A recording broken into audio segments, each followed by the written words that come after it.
Dartmoor prison, isolated from the outside world by walls of granite.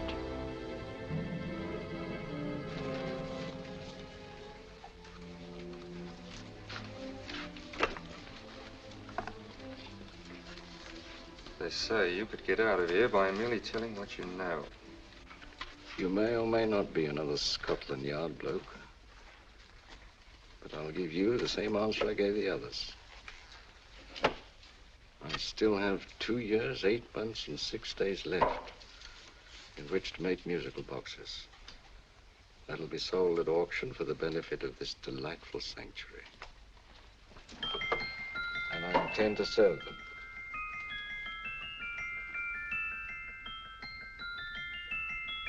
Move along. And now we come to the next object on our list, or I should say objects, because there are 3 of them. Now, ladies and gentlemen, these can be bought together or separately.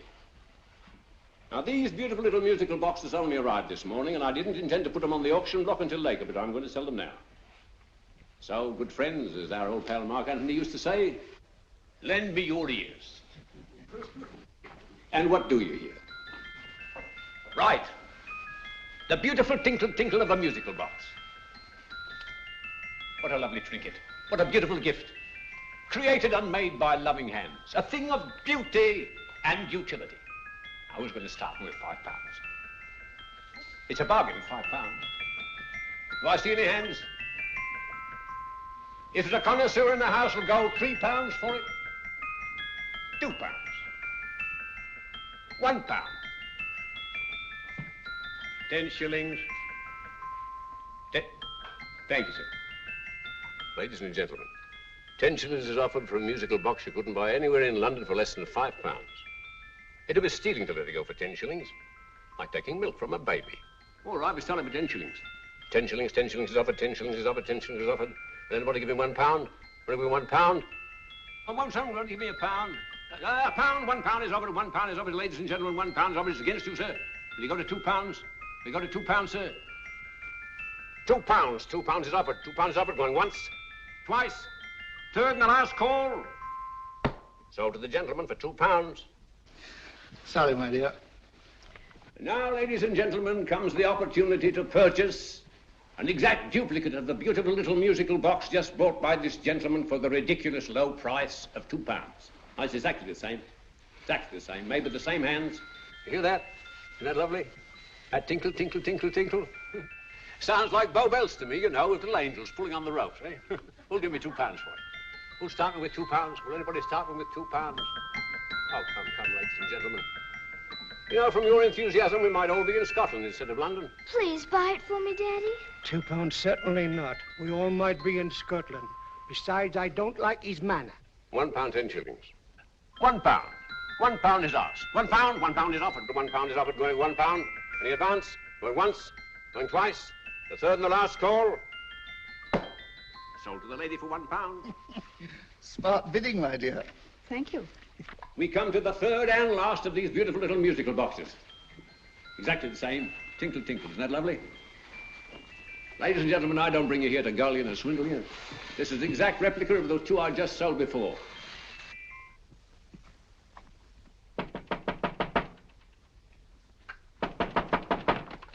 We're closed. But this is extremely important.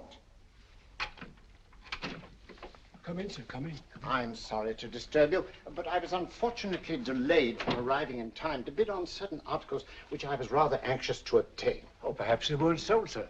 We are carrying several things over. What might the articles be, sir? 3 identical musical boxes, about so large. Oh, I'm sorry, sir, but they were sold. Pity you weren't here to bid on them. They didn't bring anything like the real value. I'm most anxious to obtain them. I wonder if your records would show who the purchasers were. Oh, we don't usually give out that information, sir. For certain, shall we say, sentimental reasons, I'm most anxious to get in touch with the purchasers. I'd be willing to pay, shall we say, £5. Well, for certain sentimental reasons, sir, we'd be very happy to oblige. Alfred, today's sales. The 3 musical boxes. Musical boxes, oh. Ah, here we are. The first purchase for £2 from Mr. Julian Emery, 52 Portman Square. Write these addresses down, Alfred. Yes, sir. Second didn't leave any name. Well, how unfortunate. I think she's a dealer. You see, they don't like us to know where the things are going. On account of the profits. You say the second purchaser was a woman. Can you give me a description of her? Oh, she was a young woman, fairly tall, slender, she had a light complexion and dark hair, and she was wearing A grey suit, don't you remember? That's right. She probably runs a gift shop. She paid £1. You say she comes here fairly frequently? No, I didn't say so. But she does, sir. Like as not, she'll come in on Thursday. We have sales on Mondays and Thursdays. And the third box? The third, Mr. William Kilgore, 143B Hampton Way. For 10 shillings. Quite a drop from £2. Mr. Kilgore was a Scotchman. Well, thank you. You've been most helpful. Oh, thank you, sir. And any time you're passing, dropping, we always have lovely things for sale. Our card, sir? Thank you. I'll be back Thursday.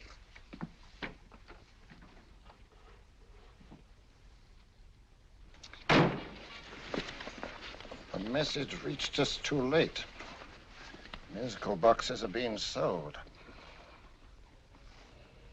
Well, let's get out of here.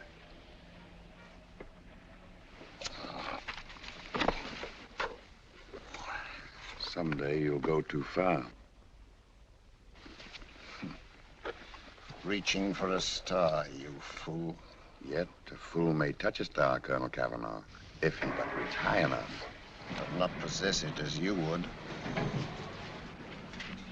The musical boxes, they're being sold. What a pity for you, my dear Colonel. Is it my fault that the message reached us only an hour ago? Is it my fault that they were sold? You can't hold me responsible for that. Hope for your sake you're right.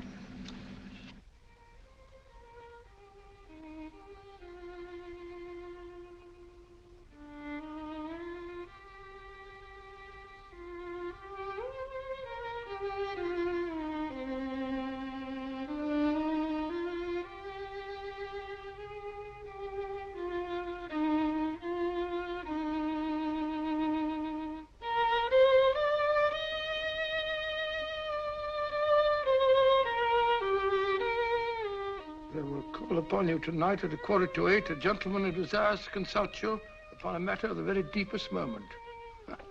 Remember that letter, Holmes? It was written over 2 years ago. An interesting case, devilishly interesting. Irene Adler. What a striking-looking woman from the brief glance I had of her. Seems only yesterday. What charm. What poise, and what a mind. Sharp enough and brilliant enough to outwit the great Sherlock Holmes himself. I take it the new issue of the Strand magazine is out, containing another of your slightly lurid tales. It is indeed. And what do you call this one? I call it A Scandal in Bohemia. Not a bad title, eh? If you must record my exploits, I do wish you'd put less emphasis on the melodramatic and more on the intellectual issues involved. More on the What do you mean by that? Well, I do hope you've given the woman a soul. She had one, you know. By the woman, I suppose you mean Irene Adler. Yes. I shall always remember her as the woman.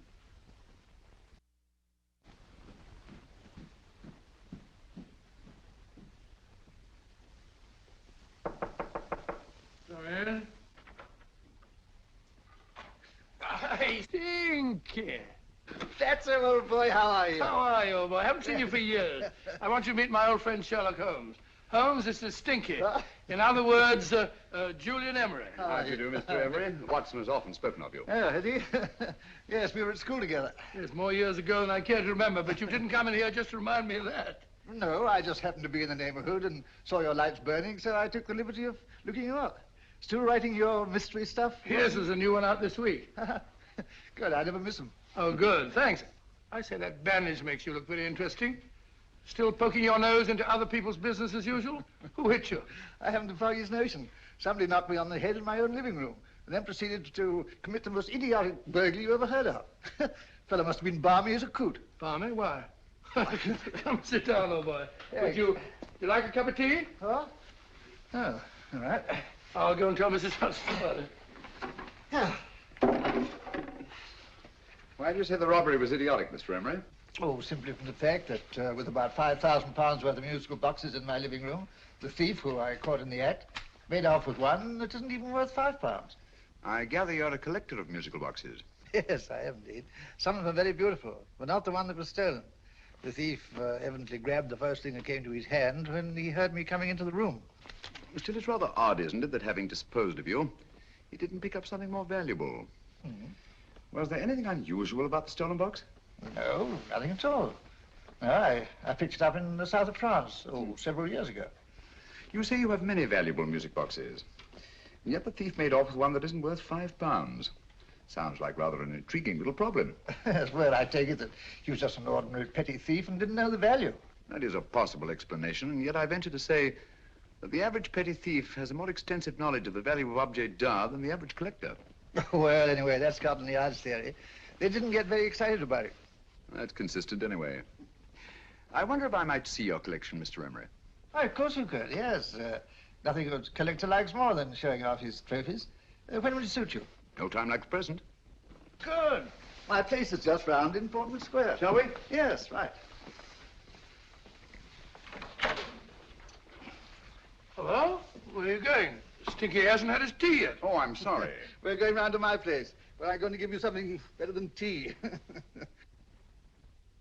Now, this one was made for Louis XV, and is one of the very few still in existence from that period. And a particularly fine specimen at that. Charming, isn't it? Quite. They all sound to me like a lot of mice running about on a tin roof. I'm afraid you have no ear for music, Watson. Give me a good old band playing a rousing march. You have all your silly little tweets.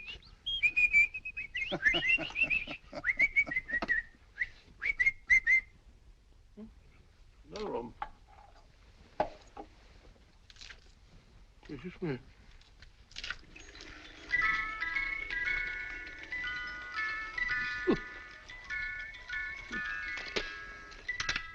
Stupid thing. Singing rabbit. What would you say offhand is the value of a box like that, Mr. Emery? Well, it's hard to say offhand, but I think we'll bring about £500 or £600 today. It's the gem of my collection.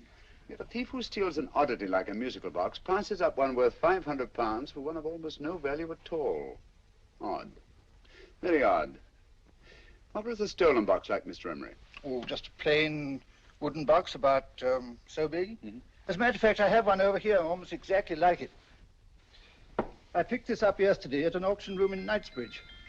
Paid only £2 for it. Of course, I wouldn't in the ordinary way add one like this to my collection, but the tune intrigued me.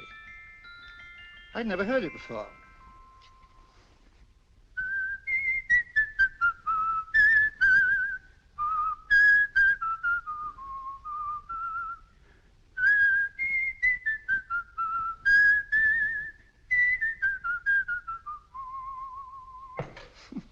You have a remarkable ear for music, Holmes. Rather an unusual melody. Sit down, will you? Thanks. You say you bought that box at an auction sale yesterday? Yes, the Gaylord auction rooms in Knightsbridge. Mm-hmm. Run by old, what's his name? Crabtree. Handsome man. At what time was the robbery committed? Oh, about 3 o'clock this morning. You know, Mr. Emery, that box and the robbery might well be cause and effect, especially since you say that the stolen box outwardly resembles this one a great deal. And Scotland Yard were not particularly interested, eh? Oh, yes, but I wouldn't blame him for that, especially as I told him I was quite unable to describe the thief, except, of course, for the fact that it was definitely a man. All you remember is that you came in here and someone struck you on the head. Yes, and the next thing I knew, my man was trying to revive me. It might be wise for you to put that box away somewhere and lock it up. Oh, I don't think that's necessary. Besides, everything's insured. Well, at least if any further attempts at robbery are made, I'd suggest that you call the police, rather than running into any personal danger. Oh, come, Holmes, aren't you being a bit of an alarmist? Possibly. Well, I must agree with old Stinky. Seems to me you are making rather a mountain out of a molehill. Molehill is the word, old boy, and it's time you were in bed. Thanks so much for letting us see your place. Now, it's been glad meeting you. Holmes, I can't understand why you were so mysterious. Seems to me the petty thief explanation was the only sensible one. Really? Yes, I can't see how you can believe it was anything else. I didn't say I believed it to be anything else. The petty thief theory is the obvious one, I grant you. However, it's often a mistake to accept something as true merely because it's obvious. The truth is only arrived at by the painstaking process of eliminating the untrue. We are not able to do that in this case without further data. Rubbish, you're pulling my leg. You're trying to turn a tuppenny-halfpenny robbery into an international plot. No, I'm not. I just hope that your friend Stinky is a little more cautious in the future. Just in case.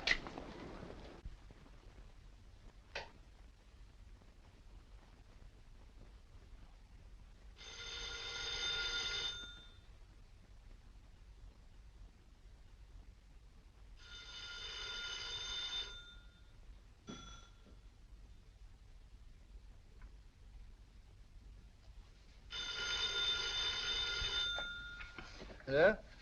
Yeah? Julian Emery here. Who? Why, of course I remember you, Mrs. Courtney.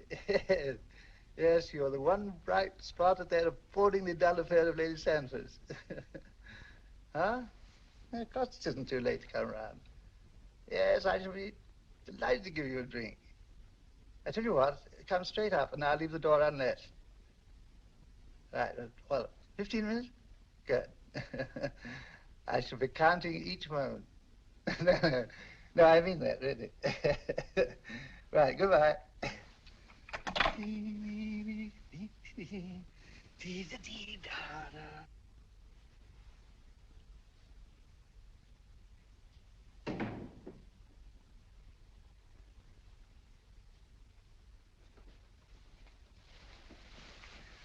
Boo! Oh, you startled me. Did I? Yes. Must be the pixie in me. I know I shouldn't have called you so late, but I was at a party just around the corner, and I remembered your invitation to see your collection of musical boxes. My dear Mrs. Courtney, the pleasure is all the greater for being so unexpected. My friends call me Hilda. Thanks. Mine called me Stinky. Stinky, how quaint. Oh, what a perfectly wonderful collection of musical boxes. You know, when you told me you had a collection, I had no idea it was so attractive. Yes. They appeal to the ear as well as to the eye. Oh, what a plain little one. Why, it looks just like a country cousin amid all this grandeur. No. You mustn't underestimate the country cousin. Only last night a burglar broke in here, and with all these to choose from, went off with one very much like it. Really? Yes, I don't mind the loss of the box so much, but I do resent this crack on the skull. But it makes you look so interesting. Oh, do you think so? Uh-huh. It's funny, that's what old Fatso said. Fatso? I mean, Dr. Watson. He was here this evening with a friend, a Mr. Holmes. He's interested in my collection, too. Sherlock Holmes? Yes. Do you know him? I've heard of him. Yes, he seems to think I'm in some sort of danger. What a haunting tune. It takes me right back to my childhood. Really? You know, it's odd that you should be interested in that particular musical box. Odd? Why? Because Mr. Holmes is also interested in it. He may have been more interested in the tune than in the box. My dear, yes, that's right. I remember now. He whistled it note for note, having heard it only once. Really? He must be a remarkable man. Bit of an alarmist, if you ask me. Don't you believe in warnings? Of course not. Who'd want a box like that? I would. You're not serious. Oh, but I am. Well, you put me in a very awkward position. I'm a collector, you know. And the collector buys but never sells. But if the price were high enough... The price has nothing to do with it. It's the principle of the thing. Yes, well, we haven't had our drink. No, thanks. I must be getting along. Must you really? I'm afraid so. You're not walking out on me, are you? My reputation, Stinky. I say, you know, you are an attractive woman. Thanks.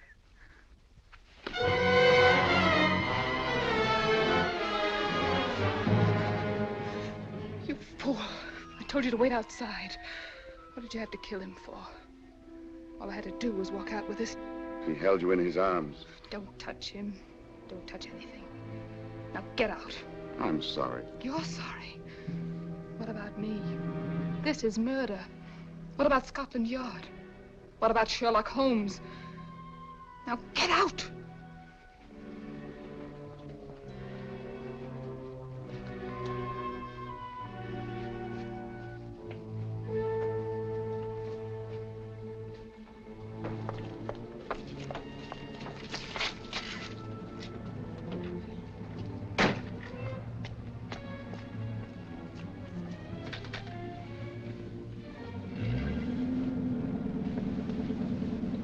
Did you get it?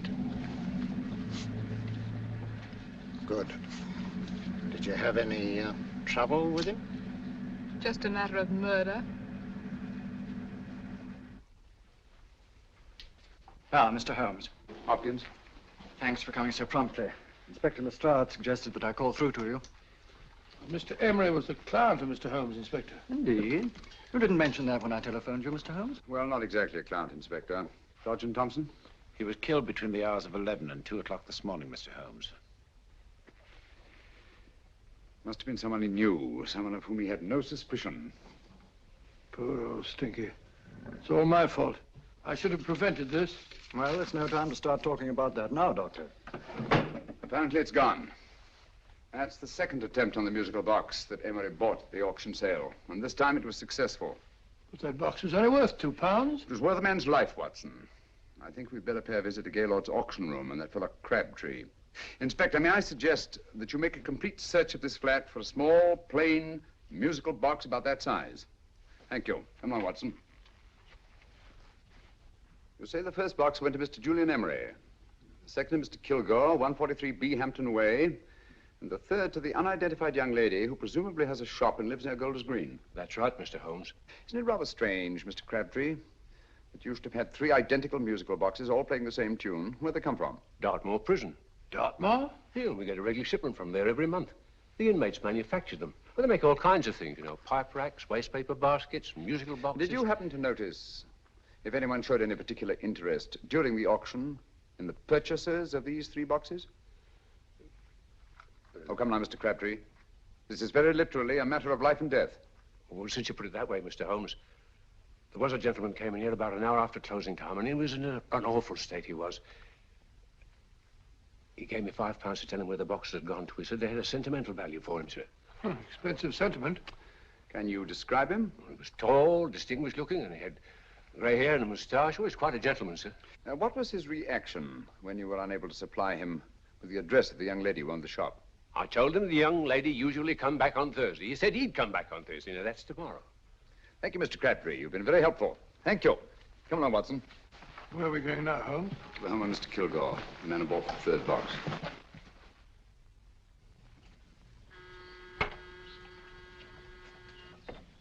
But hang it all, Holmes, how do you know those other 2 musical boxes are of any importance? I don't, but I certainly have no intention of waiting until the owners are murdered to find out. No one at home. I hope that's the explanation. I'll have a look through this window.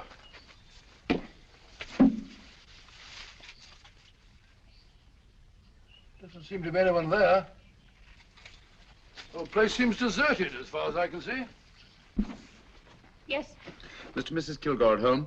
No. When do you expect them? Oh, in an hour or so. There's no use your hanging about. They don't buy nothing from peddlers. Peddlers? My good woman, this is Mr. Sherlock Holmes. Sherlock Holmes? Oh, go on. Do you mind if we come in and wait? My business is rather urgent. Well, I've got to go out and do my shopping.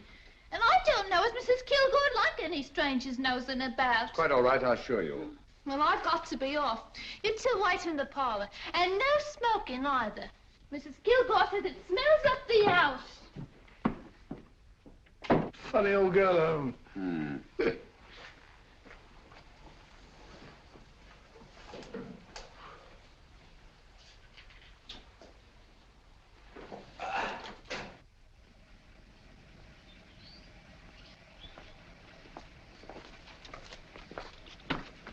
Park Lane.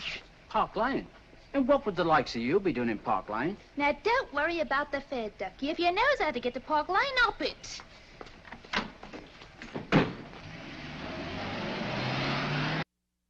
You know, Holmes, I've been thinking. There must have been something hidden in that box of old Stinky's. Stolen jewelry, possibly. What's up, Holmes? Listen. What's just the steam in the water pipes?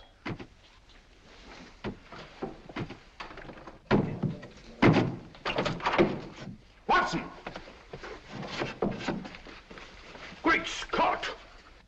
Come on, Holmes. Get on the chair here.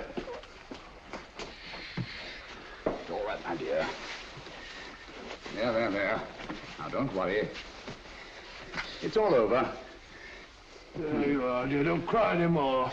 She tied me up and shut me in the cupboard. I know. She won't come back. Did you show her your new musical box? Yes, she said she wanted to hear it play, and as soon as I showed it to her, she grabbed hold of No, me. I know. Now, don't worry. We'll buy you a new musical box. Yes, my dear, the best one in London. Watson. Oh, what a fool I've been. What do you mean, Holmes? She took the musical box out of this house in that market basket, right under our very noses. Why could the Kilgore charwoman want to take the music box? She isn't the Kilgore charwoman. She's a consummate actress. An extremely clever, unscrupulous woman who will stop at nothing. Take care of the child, will you, Wolfella, till our parents get back. Explain everything to them. Of course I will. But, Holmes, where are you going? Somewhere, somehow, I must get to the young lady who bought that third musical box before our opponents find out. I only hope that I won't be too late. Oh, no. No, darling, you mustn't cry anymore. Now, cheer up. Would you like to hear old Uncle make a noise like a duck?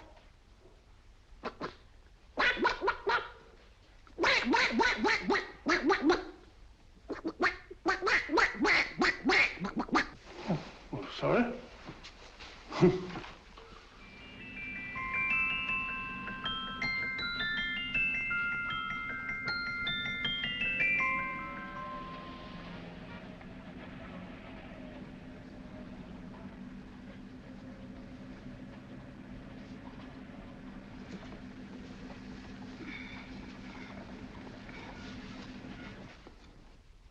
Now, ladies and gentlemen, how much am I offered for this beautiful lace Dresden china figurine?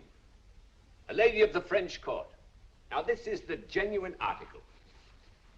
What a beautiful ornament for your mantelpiece. Or you could use it as a centerpiece on the dining room table. Now, will somebody start me for £10? Will somebody start me for £10? £8?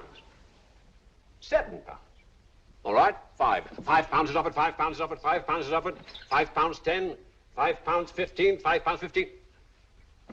£6 is offered, £6, going once, going twice, the third and the last call. Have you all done? Sold to the lady from Twickenham for £6. Next, we have a real museum piece, ladies and gentlemen. A fine 19th century doll. The costume an exact replica of the holiday clothes worn by the Hungarian peasant women. Now, ladies and gentlemen, an article like this would cost you from £15 to £20 in a West End shop. I'm not going to ask for anything like that. Who'll give me £2 for it? £2. Anybody offer me £2? £2 for the Hungarian? £2? £1. What? Anybody give me £1? Anybody offer me £1 for the doll? £1 is offered, ladies and gentlemen. £1 is offered. Now, I'm not going to waste your valuable time or mine in trying to get one half of what this beautiful doll is worth. If the young lady can steal it for £1, that's her good fortune. So it's going once, it's going twice, the third and last call. Any more? Sold to the young lady for £1. And now, ladies and gentlemen, may I draw your attention to something which may be a great surprise to you, worthy of any collection. The only other one like it is in the British Museum. It's a Ming vase of the 7th dynasty. This vase lay in a large collection somewhere outside Rome for over 2 centuries, I understand. It was discovered there by the noted antiquarian Sir Andrew Coppleston. Now, some of you may remember Sir Andrew Coppleston. Besides being a noted traveller and antiquarian, he's also a gentleman rider.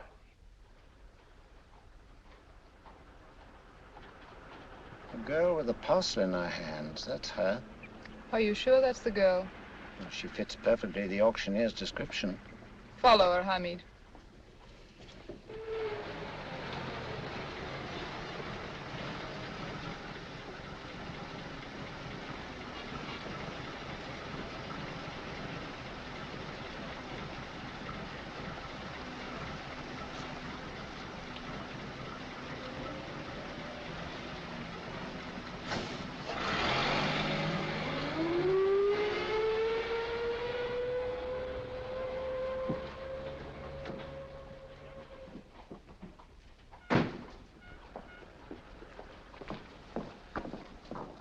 It's lovely, dear. And only £1.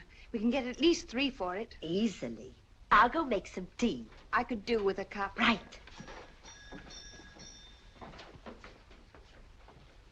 Good afternoon. Good afternoon. I'm looking for a birthday gift for a 7-year-old girl. What would you suggest? We have some lovely dolls. Now, this Hungarian I think peasant- she has enough dolls already. Books are always welcome. Well, I'm looking for something a little different. Oh, that's rather cute. What is it? Well, that's a musical box. Children always love them. And this is an exceptionally nice one. It plays many tunes.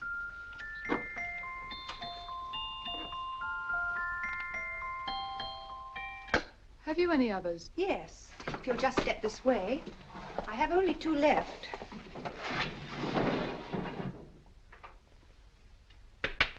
How nice.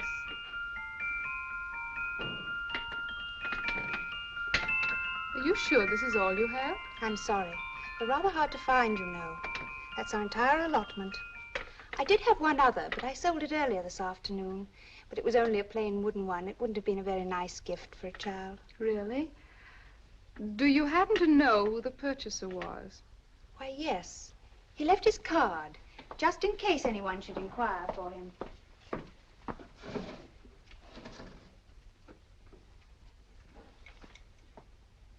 How interesting. I'm sorry, but I'm afraid I'll have to look a bit further. Thank you anyway. Good afternoon. Thank you.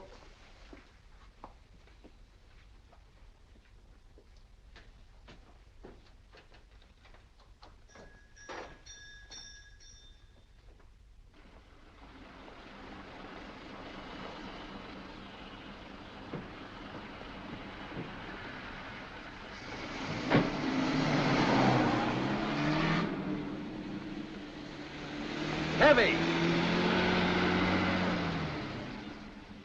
Follow that cab. Here now, what? Scotland Yard. Hop in.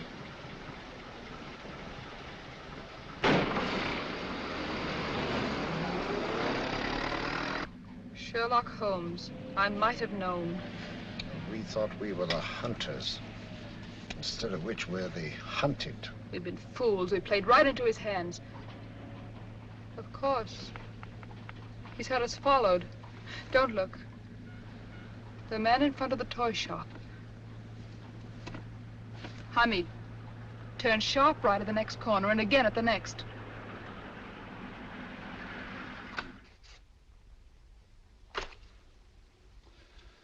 No photograph of her, Commissioner, as I expected. She's not a known criminal. But how do you expect to know if you do find her? After all, she was disguised as a charwoman. Don't worry, old fellow. If I ever see her again, I'll recognize her. Well, it won't be long till we know who they are and from where they operate. Who's covering them? Sergeant Thompson's following them, sir. They won't get away from him. He's a good man. We could have arrested them at Clifford's toy shop if we had any proof. But we know that they killed Emery. Proof, my dear fellow. We must have proof. We've x-rayed it, sir. There's nothing whatever concealed in the box. We'll have a look at the plates.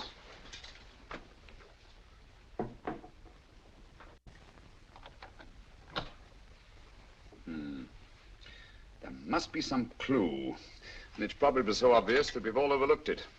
Seems to me we're up against a bunch of lunatics. Not lunatics, my dear fellow. Extremely astute, cold-blooded murderers. What can these little musical boxes have in them that's so important? Don't forget they were made in Dartmoor prison. You can smuggle stuff into prison, but not out. Do you want us to break the box apart, sir, to see if there's anything the x-ray hasn't caught? No, not yet. Do you mind if I take it? Certainly. Thanks.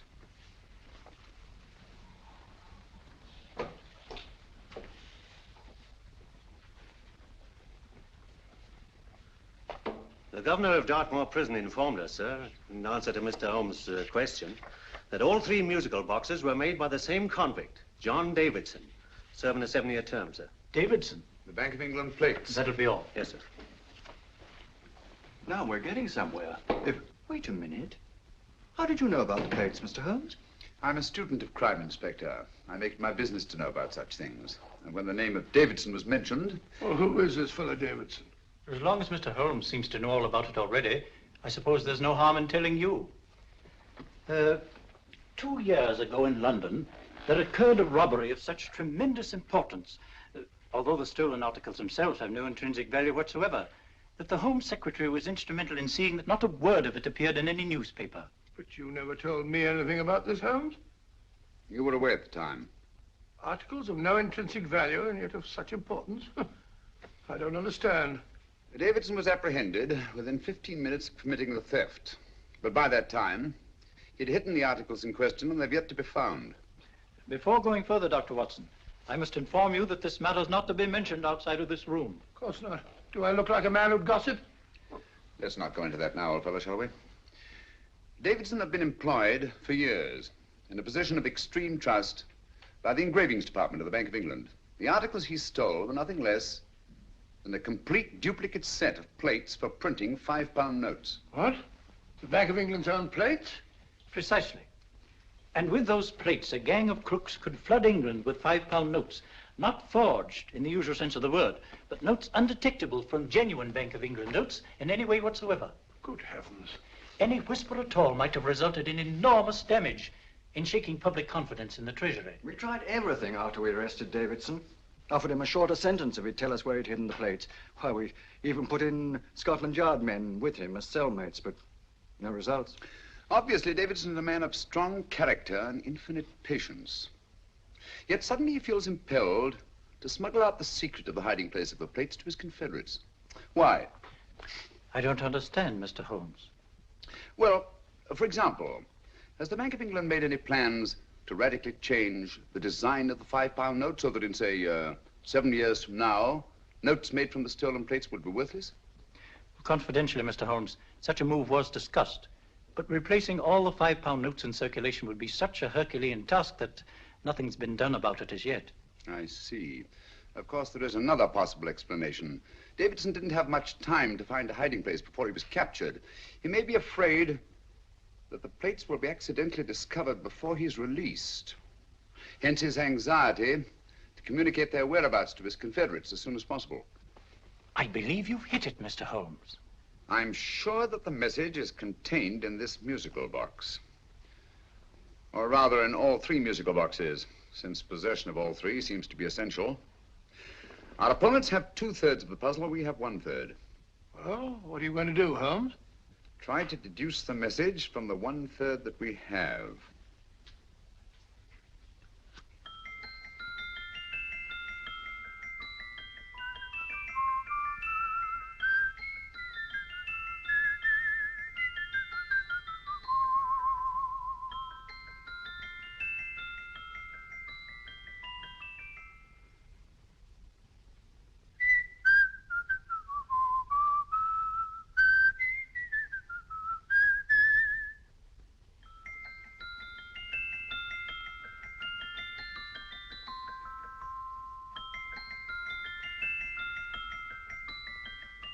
It's the same tune as the one played by Emery's musical box. And yet it's different. Sounds the same to me. The tune. Somehow the tune is the key to the mystery. It must be the tune. Otherwise, why use 3 musical boxes to convey the message? Why not collar boxes or shoe boxes? Yes? It's for you, Inspector. Oh, thank you, sir. Inspector Hopkins speaking. What? Where? Golders Green Station reports they've just found Sergeant Thompson's body. From the tire marks on his clothes, he was apparently run over by a taxi. What an unfortunate accident. Not an accident, my dear fellow. I'm afraid it's murder.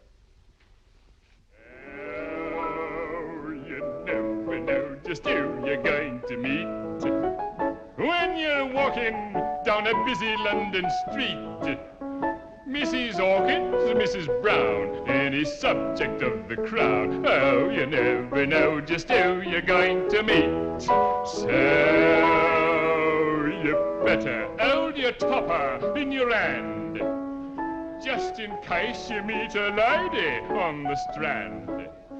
Girls will think you're kind of sweet, and your day will be complete. Oh, you never know just who you're going to meet. Now, a gentleman is judged by his appearance.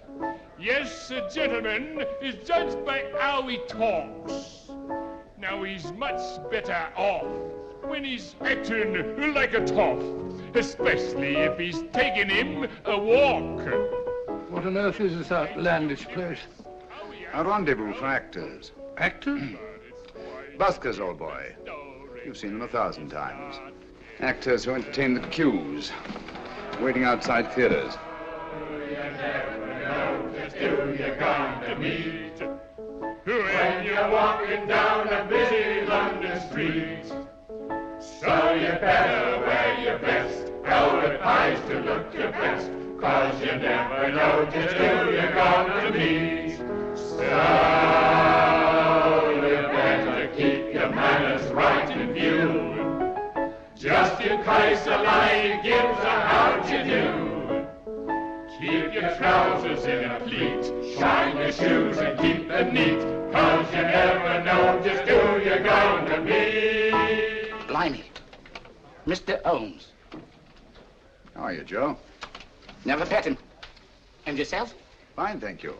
I want you to meet a friend of mine, Dr. Watson, Joe's sister. Oh, well, any friend of Mr. Holmes is a friend of mine. Hi, Joe. He did me a good turn once that I'll never forget. Yes, I cleared Joe of a most unpleasant charge. Murder, no less. Oh, really? By proving to the satisfaction of the police that he was busy at the time blowing open someone's safe. That's right, Governor. Good gracious me. Joe, now you can help me. Come on, buzz off, buzz off. Come on, up it, up it. Can't a gentleman have some peace and quiet around here? And you too. There you are, Mr. Holmes. Now we can have some peace and quiet around here. Thank you, Joe. There's £5 in this for you. Well, I wouldn't want to take it on myself, sir, but I can get somebody to do it for you for half of that. You don't know what the job is yet. For £5? Murder, ain't it? What? No, Joe, not murder, just music. I want you to identify a song for me. Oh, there ain't a song that's been written that I don't know. That's why I came to you. Of course, the violin is more my instrument, but, oh, well, here we go. Now, listen to this, Joe.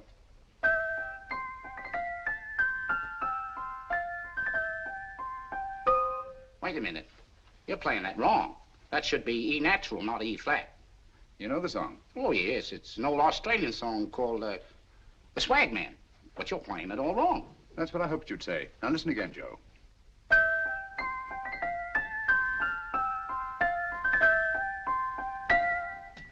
That's the same tune, all right, but you're making different mistakes than you did the first time.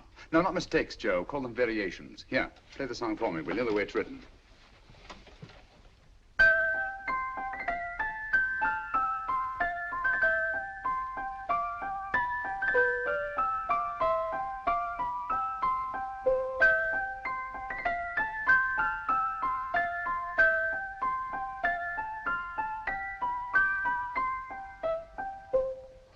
There you are.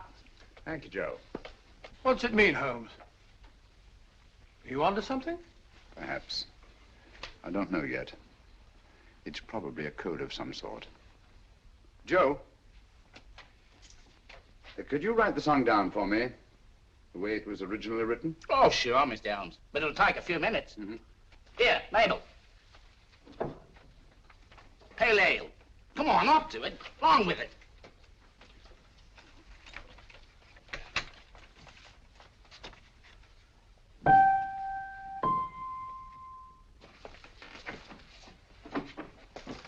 Well, obviously it isn't the lyrics. No combination of those words made any sense at all. The variations in the way Emery's musical box played the tune are different from the variations in the one we have. You sure? Quite. You see, I took the trouble to memorize the tune as played by Emery's box that night we were with him in his flat. Holmes, you amaze me. Elementary, my dear fellow. One of the first principles in solving crime is never to disregard anything, no matter how trivial. But why are 3 boxes? Why not 1? Because the message was obviously too long to be conveyed by any one variation. Then there's the 3rd box, the one that woman took from the Kilgores. That contains yet another set of variations. Yes, well, it's all beyond me. Well, all we have to do now is to find the secret of the variations. Not a very easy problem to solve, my dear fellow.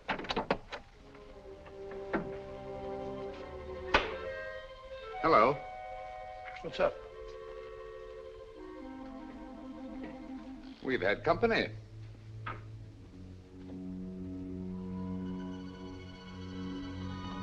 say, this is outrageous. Ask Mrs. Hudson to come in here, will you? Right.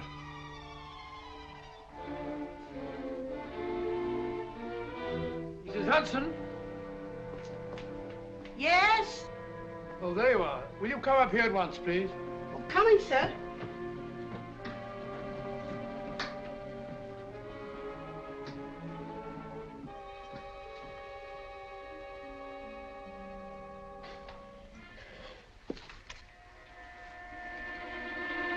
Mercy me, Mr. Holmes.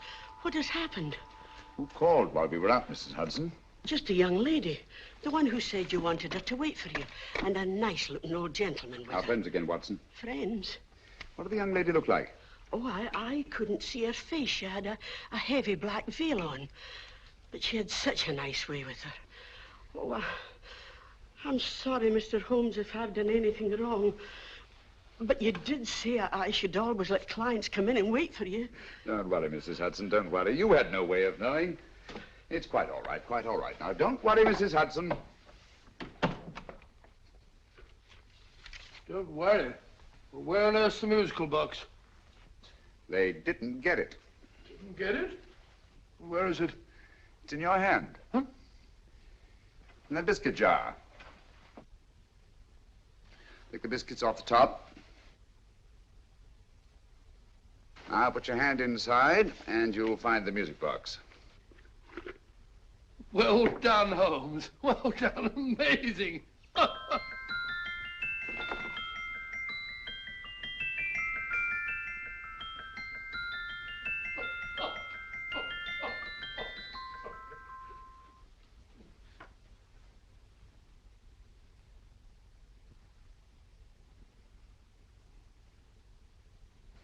Whew. Nice fresh smell. Like a pub after closing time.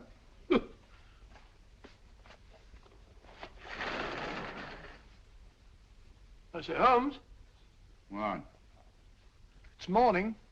Allow me to congratulate you on a brilliant bit of deduction.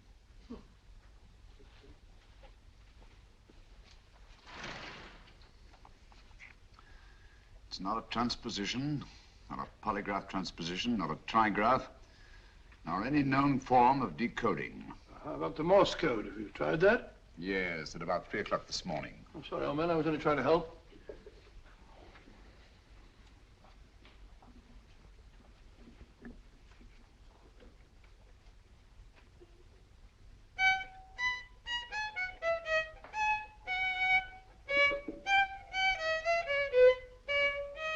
Oh, do me a favor. Not again. Must have heard that thing 1,000 times. Kept me awake all night.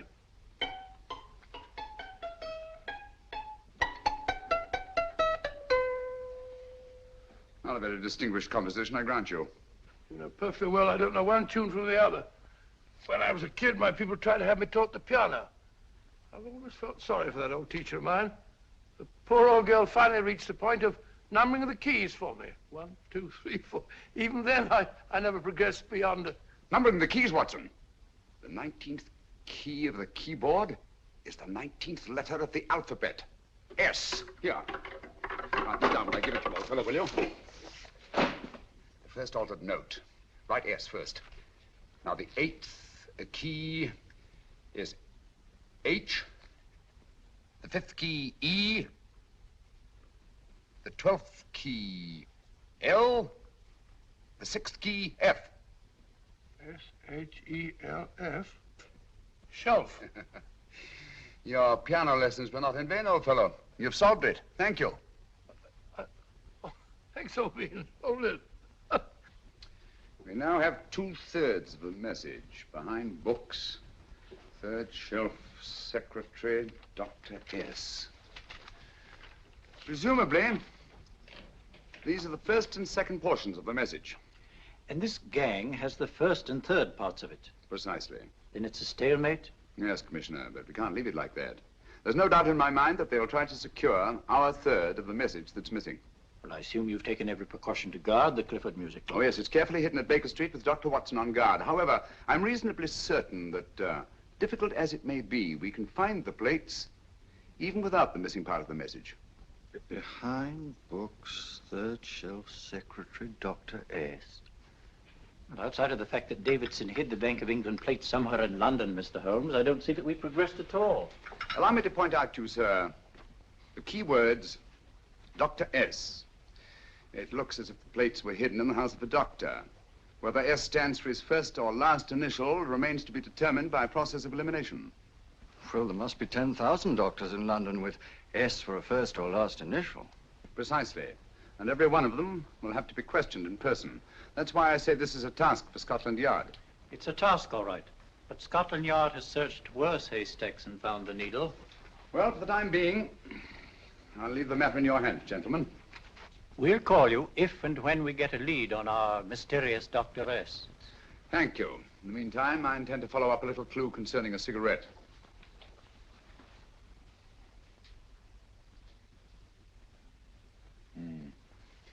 You're certain of the identification of the tobacco? Absolutely. I have made up this special blend for only 3 customers. It is almost pure Egyptian, with admixture of latakia for added body, and a pinch of perique. Merely a whisper, as one might say, for elusive fragrance. Yes. And the 3 customers? Major Wilson in Bombay, India. Mrs. Catherine Leamington Smith in Ireland. Yes, and the 3rd? Mrs. Hilda Courtney of Park Mansions, Bryanston Square. Thank you. Thank you very much. You've been most helpful. It is a pleasure to have been of service, Mr. Holmes.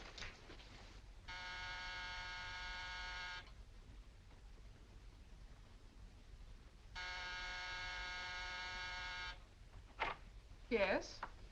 Mrs. Courtney? Yes. My name is Sherlock Holmes. Oh, do come in. Thank you. I've heard of you, of course, Mr. Holmes. I believe we have a mutual friend in Sir Edward Brookdale. He's spoken to me of you quite often. Indeed. And to what good fortune am I indebted for this visit? I think you know Mrs. Courtney. Well, I did get a summons for speeding last week. But outside of that, I don't think I'm of any interest to the police. Oh, come now, Mrs. Courtney. You seem to forget that you and I have met before. I'm sorry. I'm sure I would have remembered meeting the great Sherlock Holmes. Please sit down. Thank you. You say we met before. Yes. At the home of Mr. and Mrs. Kilgore, 143B Hampton Road. Kilgore? I don't think I know anyone of that name. Well, I didn't say you knew them. As a matter of fact, you called on them when they were out. I don't understand, Mr. Holmes. Really? And you were dressed rather differently. Indeed.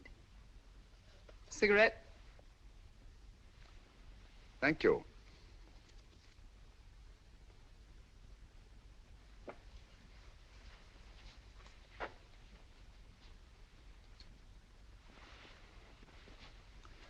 Thank you. You know, Mrs. Courtney, people generally forget in assuming a disguise that the shape of the ear is an almost infallible means of recognition and identification to the trained eye.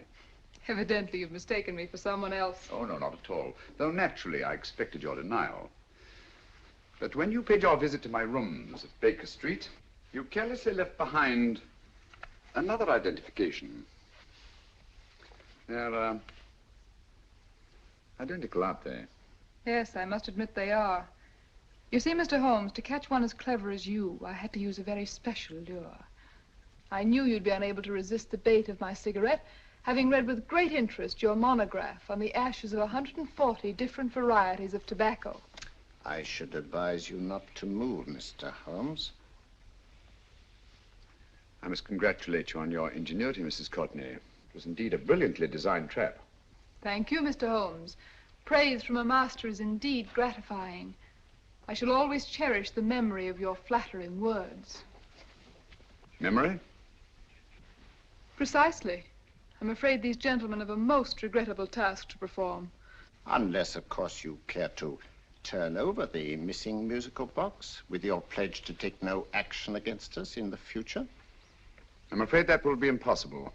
I thought that would be your answer. Hamid! Careful! Careful.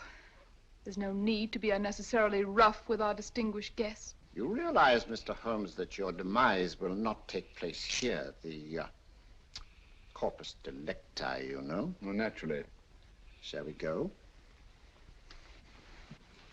It So fearfully awkward having a dead body lying about. Don't you agree, Mr. Holmes? Another dead body shouldn't weigh too heavily on your conscience, Mrs. Courtney.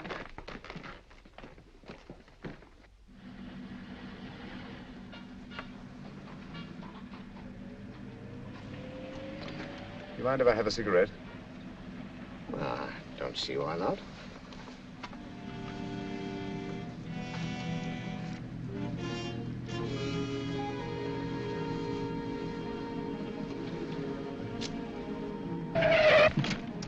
Be careful, Hamid. It's the brakes, they bind. Thank you, Colonel Kavanagh. It's very considerate of you.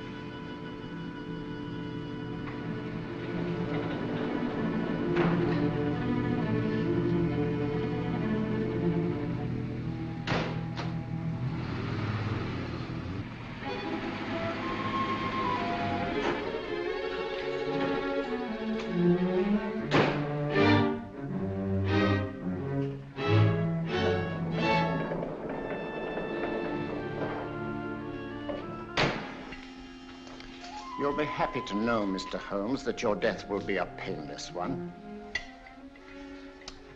Hamid, attach this to the motor of the taxi. That little attachment, my dear Mr. Holmes, contains the deadly fluid known as monosulfide. The Germans use it with gratifying results in removing their undesirables.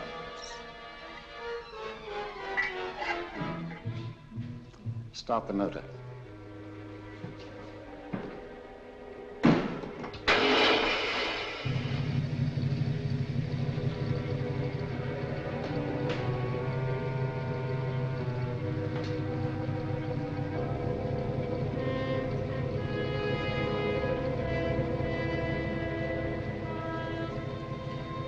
Tape his mouth.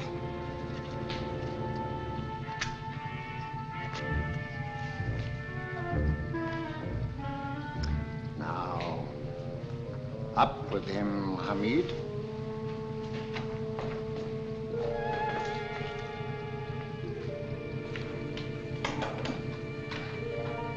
You find yourself like Muhammad's coffin, Mr. Holmes, suspended between heaven and earth.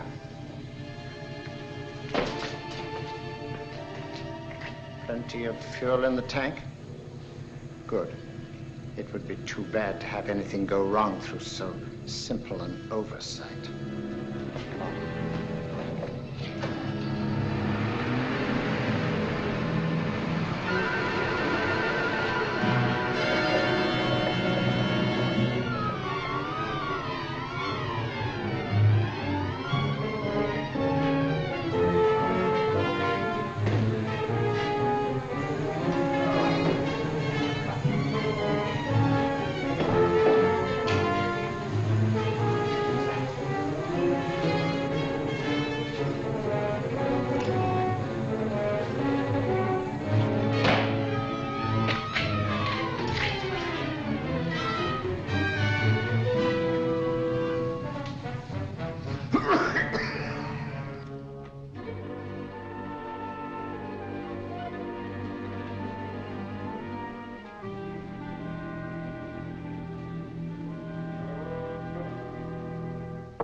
Good afternoon. Mr. Sherlock Holmes? No, I'm Dr. Watson. Oh, of course, Dr. Watson. How stupid of me. Oh, so this is stupid of me. Won't you come in? Well, I really came to see Mr. Holmes. Oh, I'm afraid he's out. I don't know when he'll be back. Perhaps there's something I can do. Won't you sit down? Thank you. You know, Sherlock Holmes and I have been engaged on a great many cases. Oh, really? Yes, indeed. As a matter of fact, this very moment, we're involved in one of the most baffling... Oh, well, won't you tell me your trouble, and I may be able to help you. That's very kind of you, Dr. Watson. Perhaps if I wouldn't be imposing too much. Imposing? Oh, there's no imposition. No imposition at all. A pleasure, I assure you. Now, tell me all about it, Miss Williams. Mrs. Williams. I live in Surrey, Dr. Watson, and I've come up to London in sheer desperation. My only sister has disappeared, and the local police seem utterly unable to find her. Well, Holmes and I solved a case exactly like that once. Very interesting as far as I remember. I call it the adventure of the solitary cyclist. Oh, sorry. Now I come to think of it, it wasn't so very similar. Entirely different. I don't think what I was saying. Where were we? She's only 17, Dr. Watson, and until she disappeared last Thursday, she seemed to be in the best of spirits. Well, possibly a romantic entanglement? Oh, no, nothing of the sort.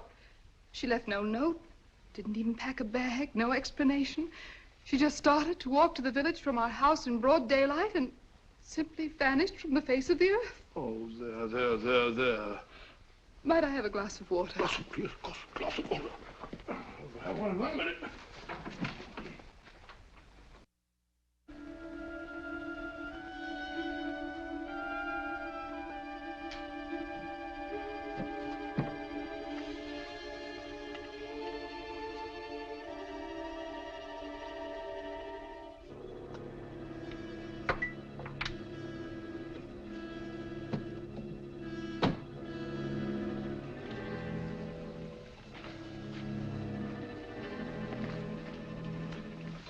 There you are, my dear. Thank you, Dr. Watson.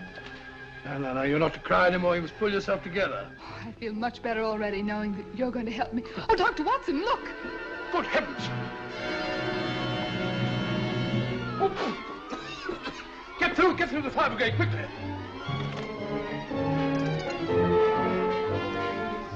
Haven't you a fire extinguisher? By George, we have in the kitchen.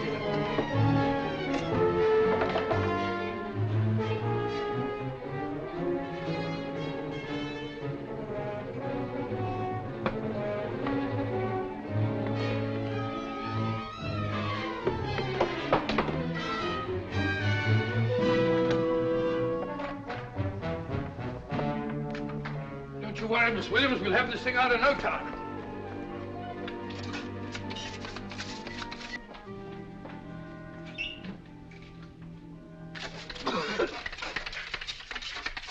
That's got it. It's a bear. Well, you see, there was no need for the fire brigade after all. I hope you weren't too frightened, Miss Williams. Oh, gone. That's the trouble with women. They always lose their heads in an emergency. Well...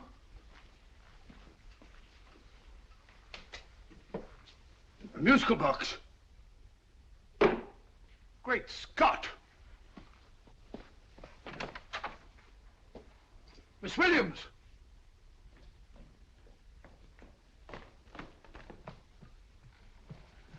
Well? Good. And Holmes? By now, Mr. Holmes has no doubt exchanged his violin for a harp.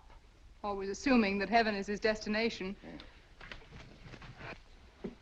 And now that we have the missing musical box.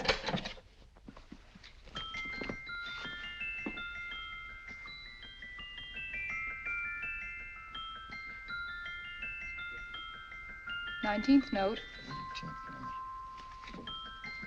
19th letter. Yes. He hasn't been there, you say? Holmes, where on earth have you been? I've been trying to get you at the club, at Scotland Yard, all over London. You were looking for me in the wrong places. Holmes, terrible things happened. I've been duped. That woman, she made a complete fool of me. Well, what do you mean? Well, she came here, let off a smoke bomb. I thought the whole place was on fire, and my first thought was to save the musical box. No need to say any more. She has the box. Yes. Don't blame yourself too much, old fellow. She's an extremely clever antagonist. Smoke bomb, you said? Well, you can console yourself with the thought that your charming friend is at least a reader of yours. What do you mean? If I remember correctly, you wrote about my little experiment with smoke and the cry of fire in a story you entitled A Scandal in Bohemia, which has just appeared in the Strand magazine. All right, old boy. Don't rub it in. Well, it may cheer you up to know that you made a fool of me, too. That cigarette stub was planted here for one express purpose. You got any bandaging around this place? Bandaging? What's the matter, Holmes? You hurt? Explanations will have to wait until later. At the moment, we're faced with a problem which I fear is insurmountable. Come over here, old boy, will you? Right. Our opponents are in possession of all three parts of the code. And here are we, while the Bank of England plates pass into their possession. Cheer up, old fellow, cheer up. As Dr. Samuel Johnson once said, there's no problem the mind of man can set that the mind of man cannot solve. What's that, old fellow? I was just quoting Dr. Samuel Johnson. He said there is Thank you, Watson. Thank you. Leaving the front reception room, we come into the main hall, where Dr. Johnson was in the habit of passing through to have his meager meals in the dining room opposite, in company with his friend and biographer, James Boswell. We will now pass up the stairway, which remains in its natural wood finish, just as it was when the good doctor was here. The framed etching on the wall is believed to have been presented to Dr. Johnson by the distinguished painter, Sir Joshua Reynolds. I've been told here that that picture was given in by Mrs. Thrale, and it's definitely not a Reynolds. Is that important, my dear? Oh, I'm sorry. This way, ladies and gentlemen, please, this way. Move along, children, move along. The secretary's not on this floor. Patience, Hamid. I've a feeling My that... dear Colonel, with Sherlock Holmes out of the way, what could go wrong?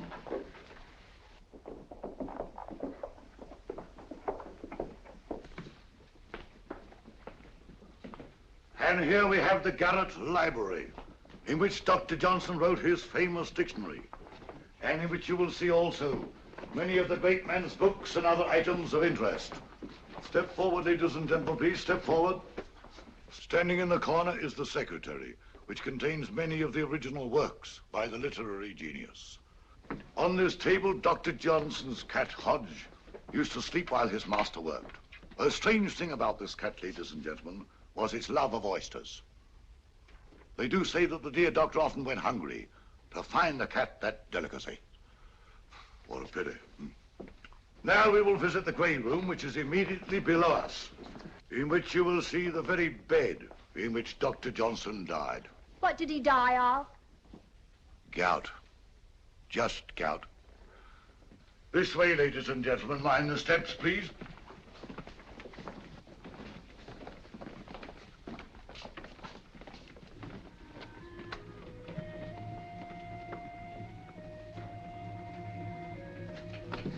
Your keys.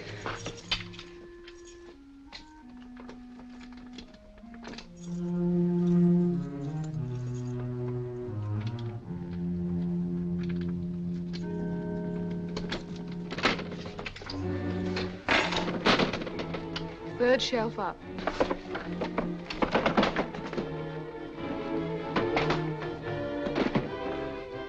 The knife.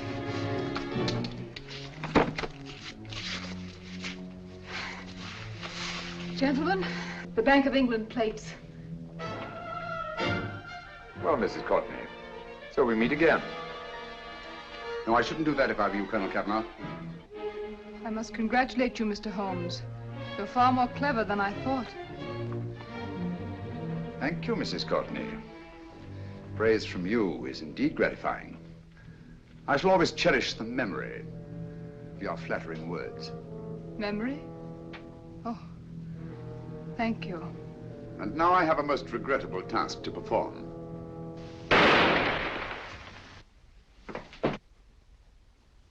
Holmes! Coming, Holmes! Holmes, you all right? Perfectly, thank you, old fellow, but I think this gentleman on the floor requires some medical attention. We must see that he looks his best, you know, when he's hanged. Take them in charge.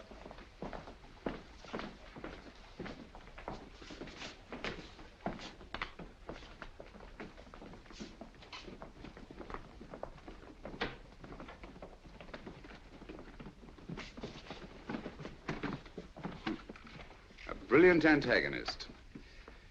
It's a pity her talents were so misdirected. Will you see that these plates are returned to the Bank of England, Inspector? I still don't understand how you solved it, Mr. Holmes. It's entirely due to Dr. Watson. He gave me the clue when he mentioned Dr. Samuel Johnson. Well, congratulations, Doctor. Oh, thank you, Inspector. I don't think I'd have done it entirely without Mr. Holmes's help, you know.